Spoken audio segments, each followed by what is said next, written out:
Hello hopeful friends, I'm Della Lavers from Court of Hope, Cornwall. Welcome to my channel.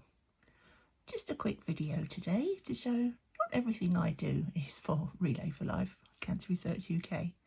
Several years ago, Mr L's mum, great granny, bought a necklace at some event she went to, a charity event I think, and she absolutely fell in love with it. She wears it all the time, bless her. I think I've fixed it about 3 times over the years, but it's gone again. So, time to mend it, but first, take it apart. Actually, I think I'm going to go and give these a quick wash and dry before I remake them. That's better. Every time it breaks, I think she probably loses a couple of beads.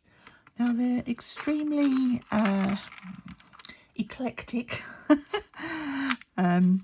so I don't think anybody's going to worry or notice if I put a couple of different beads in there. So, as you know, I never throw anything away, so any bits of broken jewellery that comes in, I save it. So there's a couple of fun ones in there. I wanted to use quite light ones. A couple of the ones she had previously are glass, and although she's still very with it, I don't want her to hurt herself should one drop and maybe crack. Not very likely, but better safe than sorry when you're 94. I'm going to have a go through this and pick some extra for her. Right, I've taken a couple of the glass ones out because not only are they heavy and glass, there's a couple of chips in these, and I just want to be careful. So they're coming out. And I've added a couple of replacements that are plastic. So quite pretty. So I'm sure she'll like them, but the family will know they're a little bit safer for her.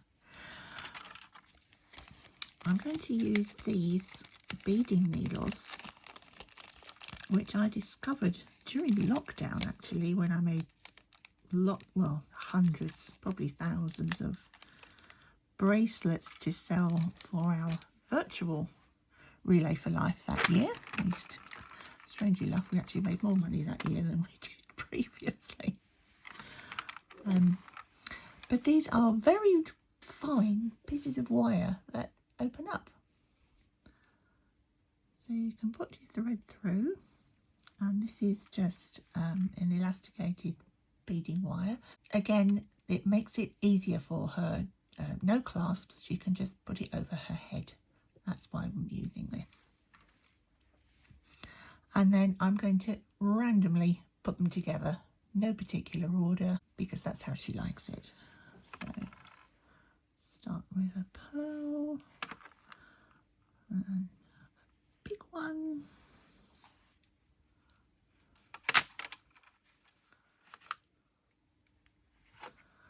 and most of these beads have quite large holes, but there are a couple that don't. So this is where this comes in useful. You have to be careful because it's pointy at both ends and it can give you a good poke if you're not careful. Found a couple of little purple ones that are wooden, so nice and light but pretty.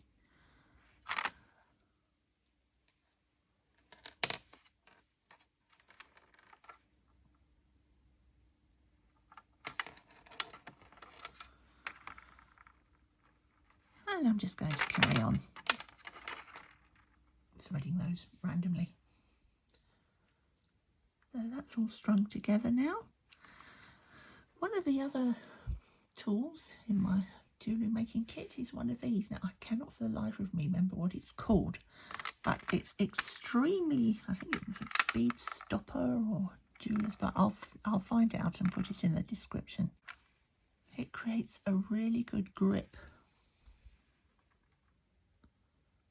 or a stop to literally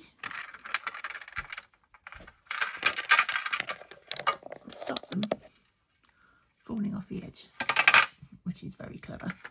I'm going to put my beading needle back in its case because they are so fine and thin and spiky. I can never find them, so this way I know where they are, and should one break, because they're very thin, not that I've had one break yet, and I've had them at least 6 years, but I know where the next ones are. I'm going to put one of these big grippers on the other end, and then I can snip that and put it away. All I have to do is let gravity do its job, and I can knot this.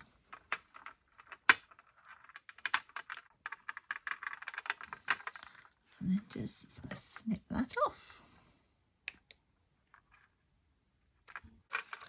And I do put a tiny little bit of adhesive on there just to keep the knot in place, and then once that's done you can usually push it through one of the holes. I always make sure there's a large hole bead at the end, and it can be tucked in so you don't see the knot.